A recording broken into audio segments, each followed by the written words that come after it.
इस भाग में हम सीखने वाले हैं कि सीपीयू के फैन को कैसे रिमूव करते हैं। अब फैन के लिए एक अलग से वीडियो बनाना क्यों ज़रूरी है, क्योंकि देखिए जितना इंपॉर्टेंट सीपीयू को रिमूव करना है उतना ही महत्वपूर्ण ये है कि फ़ैन को रिमूव कैसे किया जाए, क्योंकि पूरी जो सेक्शन है वो फ़ैन से ही कनेक्टेड रहता है। यहाँ पे आप देखेंगे फ़ैन के साथ में ही यहाँ पर एक हीट सिंक है जो कि आपके पूरे बोर्ड के साथ में कनेक्टेड है। पीछे वाला जो हिस्सा मैं आपको दिखा रहा हूँ यहाँ पर भी एक देखिए पूरी शीट लगी हुई है और यहाँ पर भी ये जो सारे पेच हैं वो फ़ैन के साथ में ही कनेक्टेड है। तो सबसे पहले क्या करना है, फ़ैन को रिमूव करने के लिए आपको यहाँ से देखिए, यहाँ पे अगर बोर्ड पे आप साफ साफ आपको दिख रहा हो तो यहाँ पे लिखा हुआ है सीपीयू फ़ैन, तो ये सप्लाई इसके लिए जा रही है। तो यहाँ से सबसे पहले हम जो सप्लाई है फ़ैन की उसको रिमूव करेंगे। तो सप्लाई हमने यहाँ से निकाल दी। अब इसके बाद में आपको 4 स्क्रू दिख रहे होंगे, देखिए 2 इधर हैं और 2 इस तरफ हैं।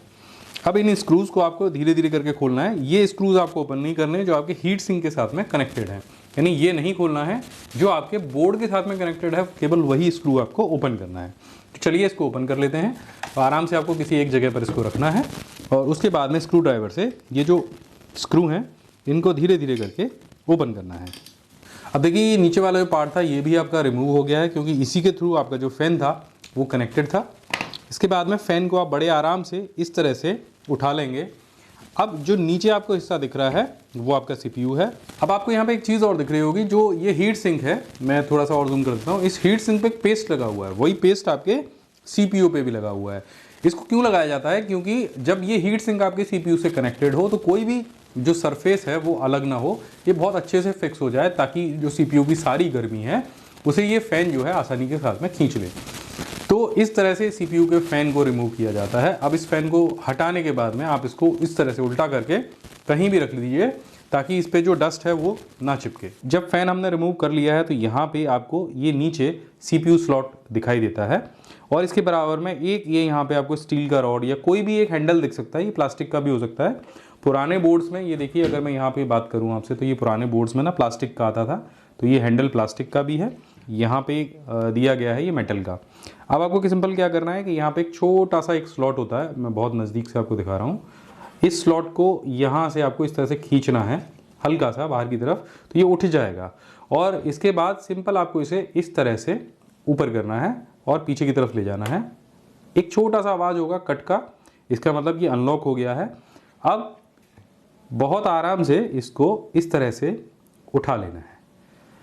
ये जो सीपीयू है ये पिन वाला सीपीयू है। आमतौर पे अब नई जनरेशन के जो सीपीयूज आ रहे हैं वो पिनलेस आ रहे हैं। मैं इस वीडियो में आपको दिखा देता हूँ। देखिए ये वाला जो सीपीयू आप देख रहे हैं ये पिनलेस है। अब पिन वाले और पिनलेस सीपीयू में अंतर क्या है कि यहाँ पे जो पिन दी गई होती हैं वो सीपीयू के अंदर दी गई होती हैं और यहाँ पे आप देख रहे हैं कि ये सारे होल्स हैं। लेकिन पिनलेस सीपीयू में आप क्या देख रहे हैं कि यहाँ पे जो सीपीयू का पैनल है या सीपीयू का सॉकेट है वहाँ पे पिन दी गई होती हैं और सीपीयू बिल्कुल फ्लैट होता है, बस उस पर रख दिया जाता है। तो ये भी हम सीखेंगे कैसे इसको दोबारा से लगाना है। लेकिन फिलहाल आपको यही ध्यान में रखना है कि अगर आपका जो सीपीयू है वो पिन वाला है तो उसको आपको इस तरह से उल्टा ही रखना है। सीधे अगर आप इस तरह से रख देंगे या ये जो पिन आपको दिख रही हैं ये अगर थोड़ी सी भी मुड़ जाएंगी तो ये सीपीयू ख़राब हो सकता है। तो ये चीज़ आपको ध्यान में रखनी है कि अगर आपके पास पिन वाला सीपीयू है तो उसको उस तरह से आपको उल्टा रखना है, बहुत संभाल के। अब मैं दूसरा एक और आपको निकाल के दिखाता हूँ। फिलहाल के लिए मैं इसको इस तरह से उल्टा रखूँगा।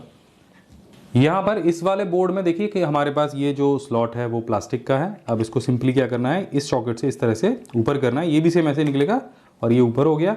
अब ये सीपीयू अनलॉक हो गया और यहाँ से बस इसे आप आराम से उठा सकते हैं।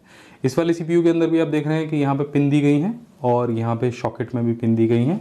दोनों जगह पर पिन है और बाद में इसको असेंबल कैसे करना है ये भी हम सीखेंगे। तो फिलहाल के लिए हमने सीपीयू निकालना सीख लिया है और दोनों सीपीयू के अंदर मैं आपको कुछ चीज़ें दिखाऊंगा कि आप देखेंगे दोनों सीपीयू को अगर हम कंपेयर करके देखेंगे तो ये सीपीयू आज के नए जनरेशन के सीपीयू है और ये पुराना एक P4 सीपीयू है, पेंटियम 4 सीपीयू है। और दोनों में पिन का कितना अंतर है, दोनों में जो इनबिल्ट सीपीयू आते हैं उनका कितना अंतर है। तो ये जो पुराना वाला सीपीयू है ये पेंटियम 4 सीपीयू है और ये जो आप मेरे हाथ में सीपीयू देख रहे हैं एक i3 सीपीयू है। तो दोनों में बड़ा अंतर है, आप इसको साफ साफ देख सकते हैं। लेकिन इन दोनों को आपको क्या करना है, संभाल के रखना है, इसको उल्टा नहीं रखना है। ये पिन एक बार ख़राब हो गई तो आपको बहुत परेशानी हो सकती है। और इसके साथ ही अगर आप हमारे इसी तरह के कंप्यूटर कोर्सेज करना चाहते हैं तो हमारे वेबसाइट pcskill.in को ज़रूर विजिट करना। बहुत सारे कोर्सेज यहाँ पे दिए गए हैं विद ISO सर्टिफाइड, हिंदी में है, बहुत सरल भाषा में है, आपको बहुत अच्छे से सारी चीज़ें समझ में आने वाली हैं। या फिर अगर घर पे बिना इंटरनेट के देखना हो तो हमारी पेन ड्राइव कोर्सेज को ज़रूर ऑर्डर करना। और इसी तरह के वीडियोज़ अगर आपको और भी चाहिए तो इस चैनल को ज़रूर सब्सक्राइब करना।